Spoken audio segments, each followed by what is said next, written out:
All right. Being true to self. There's a lot of those types of things that we hear all the time. Be true to yourself, be true to oneself, that sort of thing. There's reasons that these things are in existence. Um, this is why meditation is so important. When you meditate, meditation is an act of focus. Okay, so when you can focus, then you see things from a different perspective. Okay, from the one perspective, the one true perspective. So when we're talking about beauty, and it is beauty is in the eye of the beholder. That is the eye, the real eye. So that makes sense when we think about it. So it's easier said than done. I get it. I mean, some people are like super off the charts attractive, and other people just have like a natural beauty or what have you, those sort of things. But those are not by accident. And that does not mean that, if you view yourself as unattractive. Okay, so that means unattracting. You're not attracting, things. Okay, then again, we have to go back to that phrase that beauty is in the eye of the beholder. So the thing is, it's time to get real. The thing is, I was going to start these series out with like a very beginning type topics, okay, to sort of baby step into things. But the point is, where we are, most of us, at this point, we're beyond baby steps. So now we have to start looking deeper and digging deeper and those sorts of things. So now we need to look at the true self. Okay. So it's very, I get it. The world that we live in is very extremely judgmental. All right. We're judging the mental plane of things. All right. So it's time to like dig deeper, okay, and start realizing these like pure, true truths, okay? And the best way to do that, to start doing that, is to meditate. All right, there's no way around that. That is the tool that you need to start now. If you haven't like disciplined yourself to do that now is the time to start. 15 minutes a day at least. Close the eyes, look towards the center of the forehead, but don't cross your eyes, but just look to the center of the forehead. Let everything go.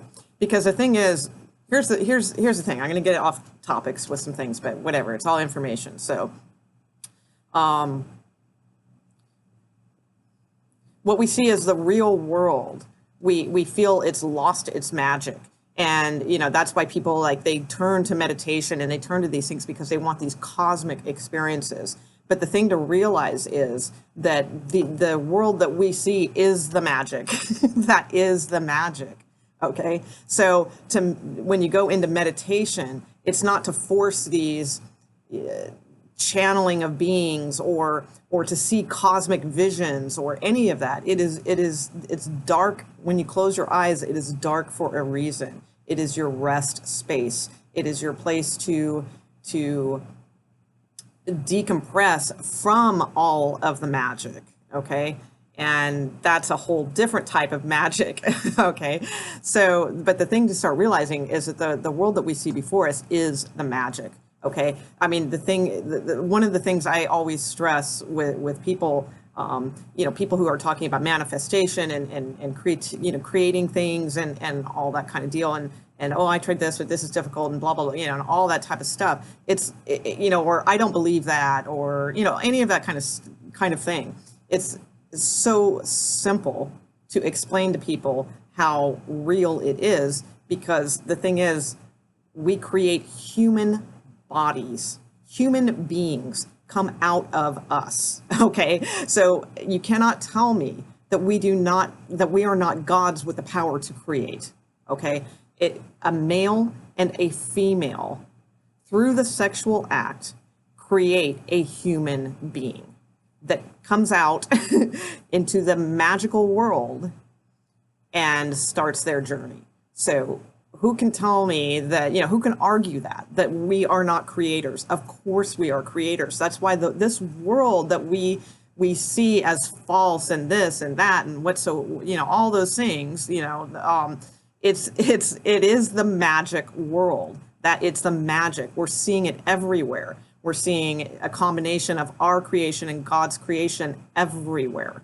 Okay, so that's why the quiet space of meditation is where you can go to truly just focus. You can put all of that stuff, out, let it dissipate, okay, and go within, okay? Be still and ye shall know.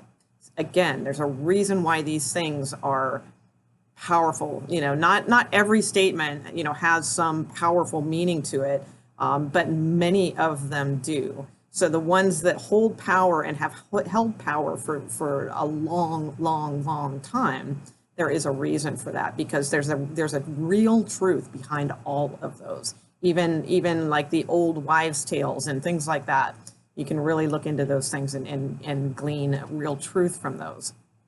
So back to beauty, again, being in the eye of the beholder. So that's where we need to dig to the real truth. So most people are concerned about how they look on the out in the world. Okay, they, and there's just like me. I just fluffed my hair because it's like I didn't feel like it was looking right. We all do these things, and that's okay. It's okay to have a certain amount of vanity and a certain amount of things that you want to express out there in the world by the way you look and all of those types of things. There's nothing wrong with that, but you need to. What's wrong is when we don't understand the beauty that is within. See, people like here's one of those other phrases. It's like someone is good looking. All right. Ooh, my phone. So oh wow, they're very good looking. Well, that's because they're good looking. They're looking good. Okay, get it? So it's like, I mean, they might not be good looking, on a normal scale or whatever, on a societal scale, but like you find them good looking because there's something about them that the way they look is good. Okay, so and then like there's just people who are stunning and beautiful and all of those things. So that comes from work. All right, nothing. Everything comes from work. That's the thing. You have to do a lot of work.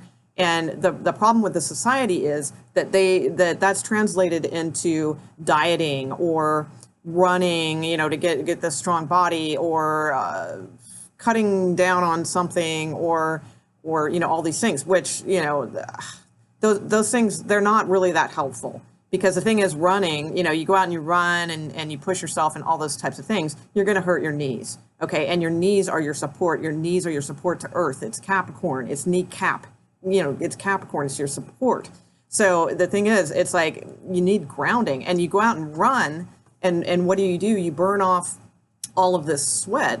And the thing is, the sweat is the water, it's the emotions, it's all that. So that's why you go out and run. Most people go out and run. Now, I'm not talking about like if you go out, if that is your career, like you are a runner and that is your career and you do it because it's incredibly joyful and powerful to you, that is one thing. But I'm talking about the majority of people that kind of force themselves to go out and run.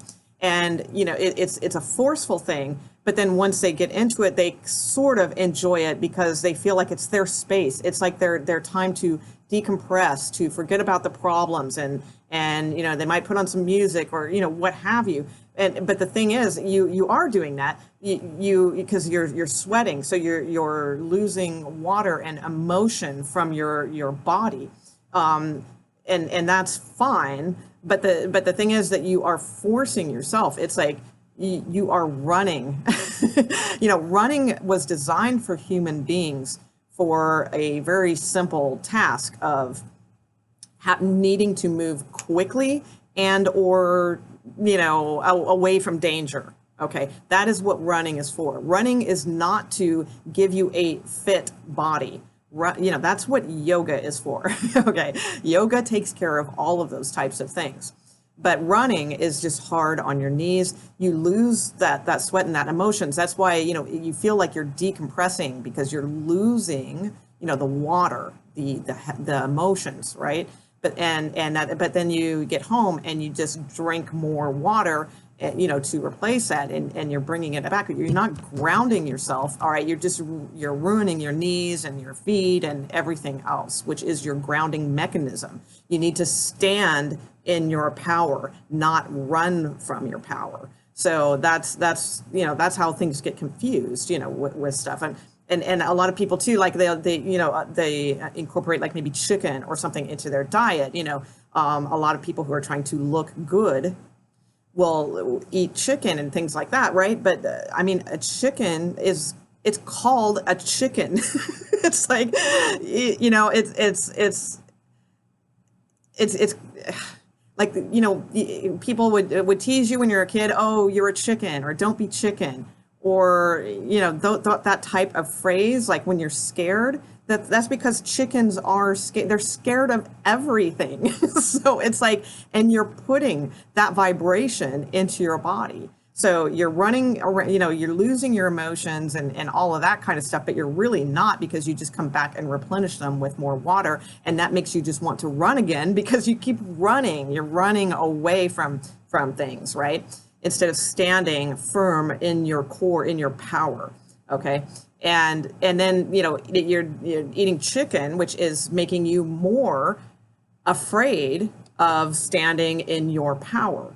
Okay. But you want to look good. But that's the point. You need to start seeing good. You need to start seeing good. That's what makes everything kind of come into place.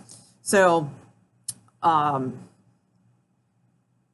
leave it there. I'll leave it there, because I don't want this to get too long. But I think you get the idea of like what I'm saying about looking to your true beauty, and that's what makes you look good. Okay. All right.